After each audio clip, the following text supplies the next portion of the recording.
New Orleans Saints offensive coordinator Klint Kubiak must prove that he can call a game and produce without do-it-all tight end Taysom Hill. He's got a shot to do it this weekend against the New York Giants. We got all that and a little bit of lagniappe for you on today's episode of Locked On Saints.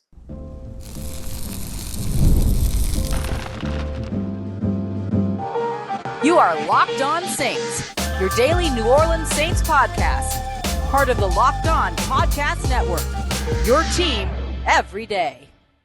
What is good, Who Dat Nation and Who Dat family? I am your host, your friend, Ross Jackson, New Orleans native, your New Orleans Saints expert and credentialed member of the media covering those New Orleans Saints as a Saints beat writer over at LouisianaSports.net and Saints analyst with WWL TV. And on today's episode of Locked On Saints, it's crossover Thursday. So Patricia Traynor from over at Locked On Giants is going to join us here in a moment. We're going to be breaking down everything that the New Orleans Saints and Giants need to do to win this game, how similar they are, why the run game is so important, and of course, who's going to be starting at quarterback for the New York Giants, the injuries that the Giants have dealt with, and we're going to lead it all off here with the importance of this game for head coach Darren Rizzi and what the New Orleans Saints must prove on the ground and on defense. An action-packed episode here to get you ready for what could be an action-packed game between two not so great football teams right now, between the New Orleans Saints and the New York Giants. We got all that coming up for you today. We appreciate you very much for making us your first listen and for being an everydayer here on the show, which is a proud part of the Locked On Podcast Network,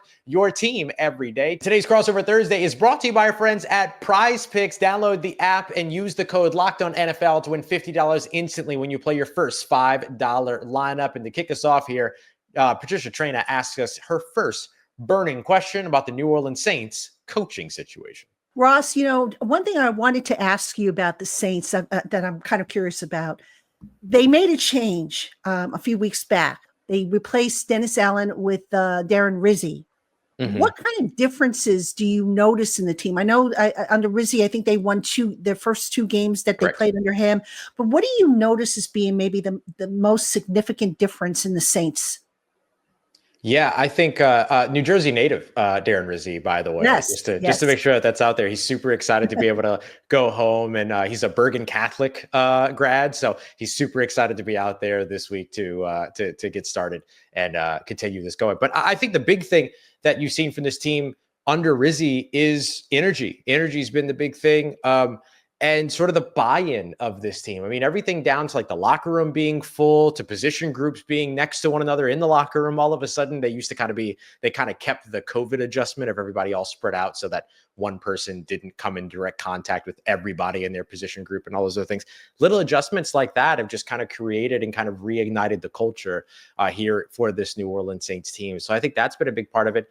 And the other thing too is that it gives you two play callers and a leader, a figurehead at head coach. And so everybody's kind of a little bit more refocused. He's even made some adjustments on the coaching staff and stuff like that too, to kind of get people in different responsibilities. And so all those things have kind of been the differences and kind of zhuzhes that he's made throughout this season since he took over. But honestly, I think the big thing is just that you see guys that are kind of playing with their hair on fire and going out there and playing kind of with in energy and maybe I don't want to call it a commitment, but certainly an energy and a passion that we started to not see as that team underwent a 7-game losing streak in the middle of the season. And Ross, a surprise to me has been the Saints defense. I mean, it's been bad. Yeah, this has been a rough season. There? Yeah, real rough season. And look, a lot of people sometimes will say, well, they fired the head coach who was also the defensive play caller and was the architect of the defense. So of course defense is bad. No, it was bad before then too. It was especially over in the run game. The Saints were 24th 2 years ago in the run defense, 22nd last year in run defense. They were 24th again going into last week. And then of course got, torched all over again by the Los Angeles Rams in the run game by both running back Kyron Williams and Blake Corum. And so, look, I just think that there's something about maybe the system, something about where the Saints have been over the course of the past 3 years. I think a lot of people point to execution and stuff like that. But I mean, I'm sure you looked at the numbers. Yards before carry, terrible. Yards before contact, terrible. Yards after contact, terrible. Yards allowed on the outside run, terrible. Yards allowed on the inside run, terrible. It's just not been there for New Orleans. And so that's what I think is going to be another big thing for this team this week, is that they've got to be able to show that they can win over on the defensive side. And the run defense, if it's not going to improve, I can tell you that. It's not going to get better this late in the season. So they're going to have to counteract some of the other things, which is they've allowed a ton of explosive plays so far this year as well. So it's just been a defensive unit that has not been well coached, that has not executed well, and that lost its, architect halfway through the season. And of course, you're going to continue to struggle when that happens. And oh, by the way, they traded away Marshawn Lattimore, their starting cornerback at the trade deadline, and their other starting quarterback, Paul Adebo, went down with a broken fibula, which never happens in the NFL. So those things I'm sure contributed as well. When it rains, it pours, right? That's right. Now, Ross, on the offensive side, you mentioned the Taysom Hill injury, and Derek Carr, I think, has also been inconsistent throughout the season. But let's talk about the Hill injury and just what that does. How does that change the complexion of the Saints offense and what they can do? Yeah, I mean, it's really interesting because there's a short-term conversation and a long-term conversation. I'll stick to the short-term conversation because the long-term conversation is maybe more built for, the offseason and things like that. But the short-term conversation is that they have to find a way to produce without Taysom Hill. Taysom Hill has played quarterback, running back, fullback, slot receiver, wide receiver, tight end, both inline and split out wide, has been a fullback for the team, has been a kick returner, punt returner, kick coverage, punt coverage, has been the team's backup long snapper. He's also been the personal punt protector, rushed on punts, and blocked and protected on punts and kickoffs as well. So that's the guy that you lost, right? That's tough. And how do you replace that with one player? That's kind of the short-term impact of this. When you have one guy that did all of those things, we're not talking about somebody that, next man up. We're talking the rest of the team now has to step up to be able to kind of pick up some of the production that Taysom Hill has brought. And I don't think, did I mention that he's played quarterback as well? I don't know if I even mentioned that. So there's Does also he get that multiple checks or just one? He gets one, but it's a big one. I would hope so. I would hope so. My goodness, that's a lot of roles that he plays. And Ross, before we switch over to the Giants, I got to ask you: the Saints are 1-4 on the road. Why do you think they've struggled so much outside of the dome? They struggle in the dome too, so it hasn't been particularly they have a better to them record anywhere. But they do have a better record. But it's interesting because in the past recent years, they've been better on the road than they've been at home, and so it's interesting to see. So look, I think that there were a couple different things. They went on the road immediately after losing their starting center, lost a couple of those games. They had to go on the road with a backup quarterback. I don't think that helped them either, going to LA, playing in some of those games. But I just think that this is just a team. It's not really that they've struggled on the road specifically. It's that they've struggled. It just has not been their year, whether it's injury related, whether it's execution related, whether it's play calling or coaching related. It's been a big time moving target for this New Orleans Saints team. And I think the Saints would like to get 3 games won within 4 for the first time this season, if they can do that this weekend, to not necessarily right the ship, but maybe lessen the blow a little bit by the time that the season's all said and done. All right, so the Saints are a mess, but we've got a bigger mess in New York that we have to talk about. So coming up after the break, we're going to talk about the New York Giants, the banged up New York Giants, the lost New York Giants. That's coming your way next on this crossover edition, Locked On Giants, Locked On Saints. Today's episode of Crossover Thursday is brought to you in part by FanDuel. Get ready to tackle all the NFL action this season with FanDuel, America's #1 sportsbook. Because right now, new customers can bet $5 and get $150 in bonus bets if you win. The New York Giants are currently a 4.5-point underdog against the New Orleans Saints, with the over-under set at 40.5. But will a Drew Lock-led offense that last week scored 20 points be able to pull off the upset for the Giants and give them their first home win this season? That's just some of the many different bets and odds and whatnot you can find on FanDuel. So what are you waiting for? Visit FanDuel.com and get started with $150 in bonus bets if your first $5 bet wins. That's FanDuel.com. Never waste a hunch and make every moment more with FanDuel, an official sportsbook partner of the NFL. Today's crossover episode of Locked On Giants, Locked On Saints is brought to you in part by Hillsdale College. Time is our most precious commodity, so don't waste it scrolling through the same mind-numbing content for hours and hours. How can you spend it wisely to improve yourself? Our sponsor, Hillsdale College, is offering more than 40 free online courses, including literature, mathematics, fine arts, history, economics, and so much more. There's no better way to expand your knowledge and challenge your mind than to open it to learning something new from Hillsdale College's vast catalog of online courses. Enroll today for free at hillsdale.edu/lockedon. There's no cost, and it's easy to get started. That's hillsdale.edu/lockedon to register. All right, everybody, welcome back to Crossover Thursday, Locked On Giants, Locked On Saints. He is Ross Jackson of Locked On Saints, one of my favorite people in the whole wide world. And I am Patricia Traina of Locked On Giants. One of my favorite people in the whole wide world. Oh, you can tell Ross and I just have this love affair going. He's the best. But we are talking Giants, Saints, and, probably no love lost between these two teams because these two teams just, whenever they get together, something funky really happens. Games are always so weird, right? Yeah. Yeah, seriously. But anyway, let's talk about what's going on in the land of the Giants. Now, the Giants on Wednesday, head coach Brian Daboll announced that Drew Lock will get the start. Tommy DeVito is still dealing with the forearm injury. They kept him out of the Dallas game, but he is making progress. And basically, if Tommy is healthy enough, he will be QB2 behind Drew Lock. But Drew Lock doing some good things against Dallas. A couple of turnovers, which were still a problem. But, one of the turnovers you can say really not his fault because it was a pass deflection. The fumble was his fault.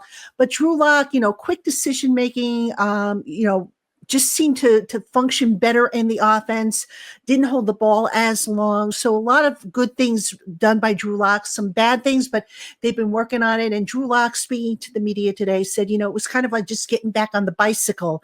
You don't really forget it, but you have to kind of get used to it at first especially when you're playing in a new system. And this was really his first extensive action in this Giants offense. It's a little different than what he ran when he was with Seattle and with Denver. So, a little adjustment period, if you will, for Drew Lock. But here's the thing, folks. We have injuries to talk about. Hey, what else? Before we go to that, can I ask you something about the Drew Lock situation? Sure. Because I think a lot of Saints fans are going to be thinking about, okay, well, last time that these two teams met, the Saints pass rush all of a sudden came to life. 7 sacks in that game. Tano Passanio with a career high. But that was against Tommy DeVito. What is it about Drew Lock that Saints fans need to know that maybe makes you feel a little bit, I don't know, does it make you feel better that it's Drew Lock as opposed to Tommy DeVito based upon what you saw last year? Like, where do you sit with that, and how should Saints fans feel about that? Yeah, so the biggest difference is Tommy DeVito tended to hold the ball a little bit longer. You go back and you look at the sacks and the pressures that he endured last year and even this year in the start. And that was a result of, most of them, I should say, were a result of him just holding the ball, trying to be careful with the ball. Don't make a mistake. Don't turn it over. Don't throw it to the wrong guy. Don't let somebody swat it out of your hand. So Drew Lock, the thing with him, the biggest difference is he's quicker to process and make a decision. Does he always make the right decision? That's debatable. Sure. But he does make a quicker decision. He is probably, now Daniel Jones obviously not on the roster anymore, but of the 3 quarterbacks that they had to start the season, Drew Lock was probably the quickest to process in terms of the game. Very interesting. Very interesting. Because the Saints lack the pass rush and they have not gotten takeaways in these last few games. So even when it comes to him making a quicker decision, even if it's the wrong decision, the Saints haven't been very opportunistic in that area at all so far over the course of the last few weeks. It's amazing how similar these two teams are. I know, it's scary right? almost. It's wild. It's wild. But anyway, the Giants with some injuries now. We'll start on the offensive side of the ball. Both starting tackles, Jermaine Illuminor, who's been playing left tackle, Andrew Thomas, of course, out for the year. So they actually, Illuminor is now, I think, their 3rd left tackle since Thomas went down. Right side, Evan Neal, who's been just activate. Well, he was active, but he's been starting the last few games. He's banged up. He's got a hip injury. Jermaine Illuminor with a quad. So Head coach Brian Daboll, speaking to the media today, said the 5 guys that didn't practice, being the 2 tackles and 3 others, which we'll talk about in a moment, week to week. But he's still hopeful. He's hopeful that, some of these guys will be available. Now, if Illuminor and Neal can't play, Saints fans, you're going to enjoy this one because the Giants are going to probably roll with Joshua Ezeudu at left tackle. He is not an offensive tackle, let alone a left tackle. Great kid, but he's more of a guard, if anything. And then you have Chris Hubbard at right tackle. He is a natural right tackle. He's the guy that they signed off the 49ers practice squad a few weeks ago. So some concern there about, having those 2 guys go up against that Saints pass rush. So if you're looking for that Saints pass rush to come alive, that's probably going to be the game that's going to do it. Yeah, and it's going to be an old friend of the New York Giants. They could potentially be the one that really drives that, and that's going to be Chase Young, former Washington Commander. Chase Young's been really the best part of the New Orleans Saints pass rush, which they have a 30% pressure rate, which is very, very low in the league right now. But Chase Young, 5th in the NFL when it comes to total quarterback pressures with 51. So he's been the guy that's kind of been carrying that pass rush. On the opposite side of him has been Carl Granderson over on the other side. He's got 41, so he's not super far off at all, just 10 fewer pressures. But those 2 guys have kind of been the lifeblood of the New Orleans Saints pass rush so far. So both of them being ends, going up against this, is it fair for me to say patchwork tackle tandem? It looks like it might be that could spell some success for the New Orleans Saints pass rush there, potentially. And then just to add advantage of this before, though, we've seen them not take advantage of this. We've seen it before. Yeah, but just to add to that, Ross, the Giants lost their promising young tight end Theo Johnson for the rest of the year. He has a Liz Frank injury. One of my favorite draft prospects. Yes. So now it's like, okay, where do you put the help if you're the Giants? You can't have both sides. Where are you going to put the help? So that's a big question mark. Now, injuries are not exclusive just to the Giants offense. The Giants defense banged up. And this is where I'm really concerned because the Giants run defense has been probably worse, believe it or not, than the Saints. Okay. So Dexter Lawrence just went on IR this last week, or this week it might have been, with the dislocated elbow. Raheem Nunez-Roches is on the injury report. He's got a burner.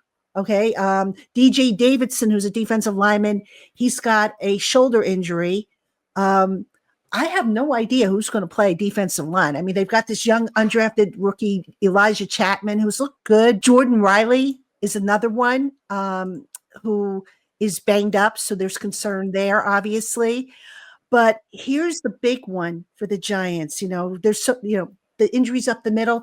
Now Bobby Okereke, their inside linebacker, a guy who never off the field and who could be so good, he's banged up. He's got a back injury. And again, I mentioned it before, the 5 guys that didn't practice today, Wednesday, Bobby Okereke being one of them, week to week, according to Brian Daboll.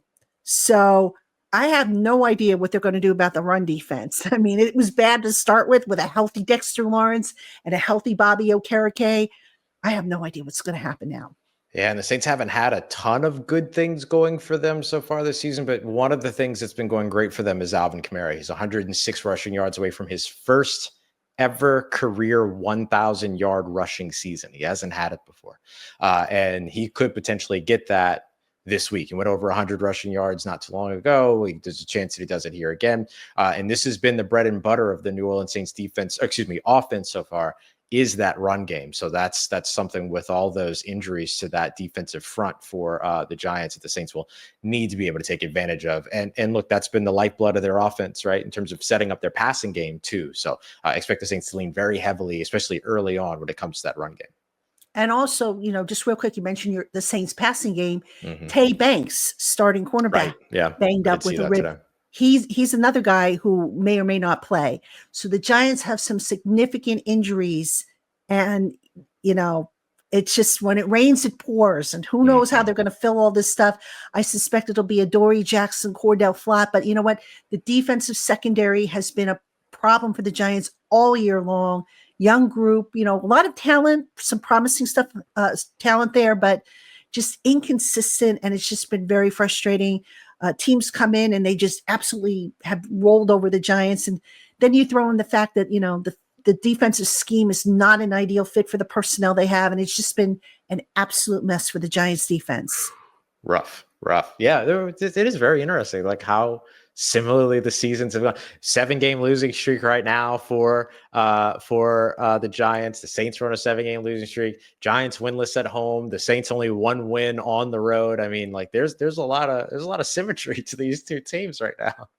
Yeah, but you know what? One of these teams has got to win on Sunday. So we're going to give you the keys to each team's path to victory on this crossover edition. Locked on Giants, Locked on Saints.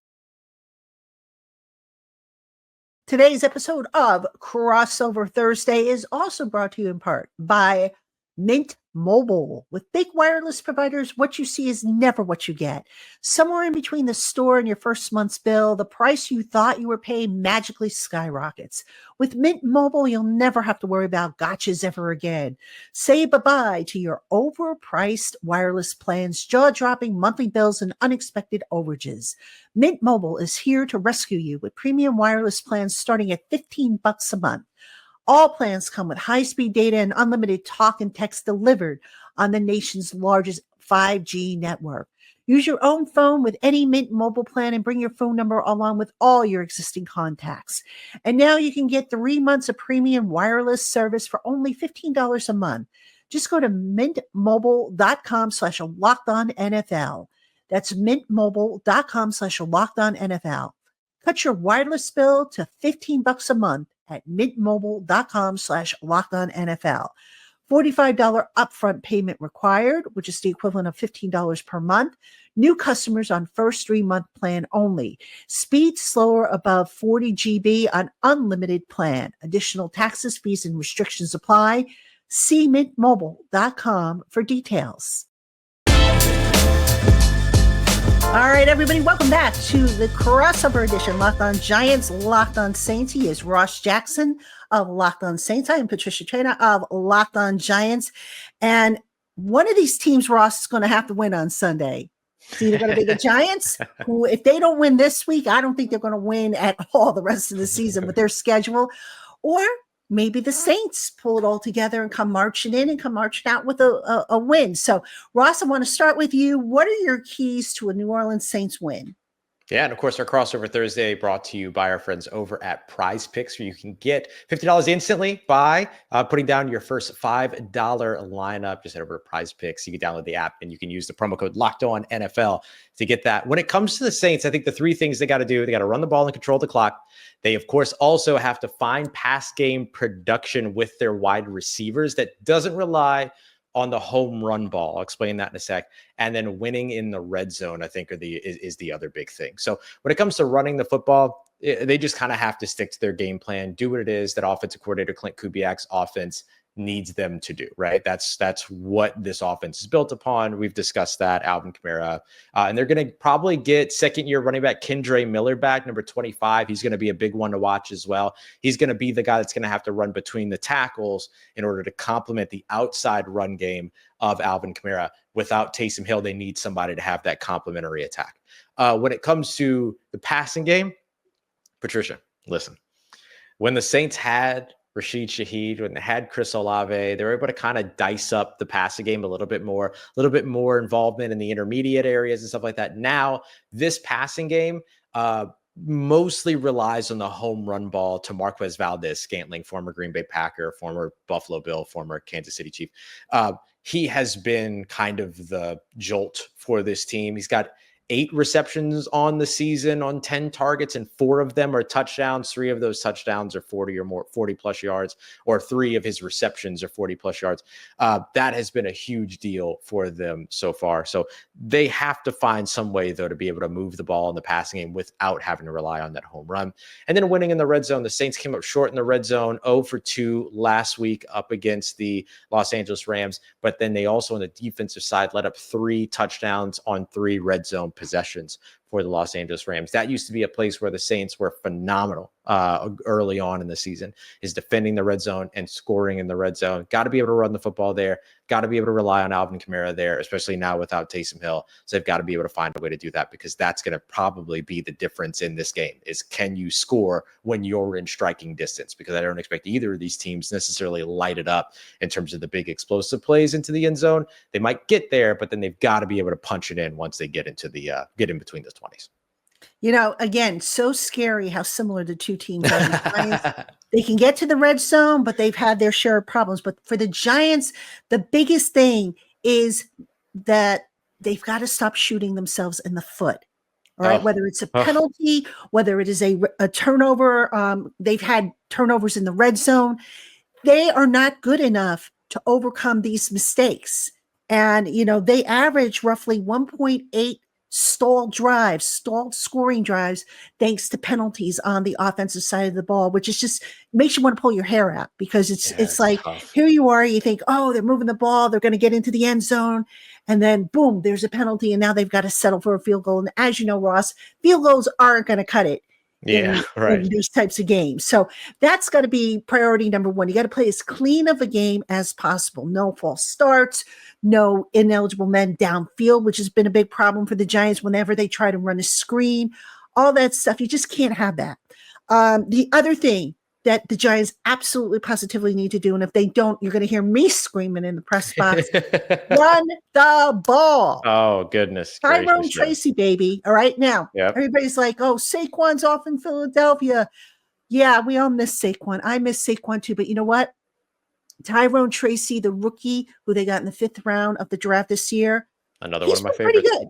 Mm-hmm. Been pretty good, that kid. Now, the thing is, he's had 2 fumbles, I think, in the last 3 games, which obviously has to be cleaned up. This goes back to what I said before about not making mistakes. But the other thing is Brian Daboll, who is now calling the plays for the Giants, he's got to stick with the run. He has this bad habit, in my opinion, of abandoning the run too soon. Yeah. If you're down by 1 score, it's not like, you're down by 50 scores, where all of a sudden you got to go pass happy. But sometimes Daboll just gets away from the run. And I think, you have to play up to your strength, which right now I would say is probably the running game, against your opponent's weakness. And you mentioned it before, Ross, the Saints' run defense has just been atrocious, just as bad as the Giants, I dare say. Yeah. And just for the specifics of this one too, where the Saints struggle the most in the run game, the Giants have produced the best. The Giants right now are 4th in the NFL when it comes to runs inside the tackles. The New Orleans Saints, bottom 11 when it comes to that. They're number 11 at the bottom side of it, right? 11th most yards allowed there. And that is where they've been consistently pushed off the line of scrimmage. So that's a place where they can find some success doing what it is that they already have done well. Yeah, absolutely. Now, the other key I'll give you, Malik Nabors. The kid's amazing. Here's what's interesting about Malik Nabors. Since coming back from his concussion, he missed 2 games earlier in the season with a concussion. He has not had a 100-yard game. He has not had a touchdown reception since coming back. If he can't do it against the Saints defense, which has struggled against the deep ball in particular, then I don't know where he's going to be able to do it. I really don't, because look, the Saints have given up quite a few 20-plus yard pass plays. And I think, if I'm not mistaken, I think they're in the top 10 league-wide for the most 40-plus yards. Yeah. 100%. Absolutely. So look, there's an opportunity if the offensive line can hold up. And again, I mentioned the offensive tackle situation. And let's not forget the interior, which has had its share of problems. But if they can get a few of those deep balls out there to Malik Nabors, get him back on track, then this game has the potential to swing the Giants' way. Yeah, Saints notoriously not a quick pressure defense either. They are a hold the coverage, let the pass rush get there on 2nd and 3rd efforts. It's one of the reasons why they're one of the teams in the NFL that has allowed the most time to throw to opposing quarterbacks, because they rely on the sort of symbiotic relationship between coverage and pass rush. But it's tricky to do that when the coverage isn't there, right? And that has been a big issue for New Orleans here as of late. All right, Ross, before we call it a show, give me your best prediction. Doesn't have to be a score. I mean, who comes out on top?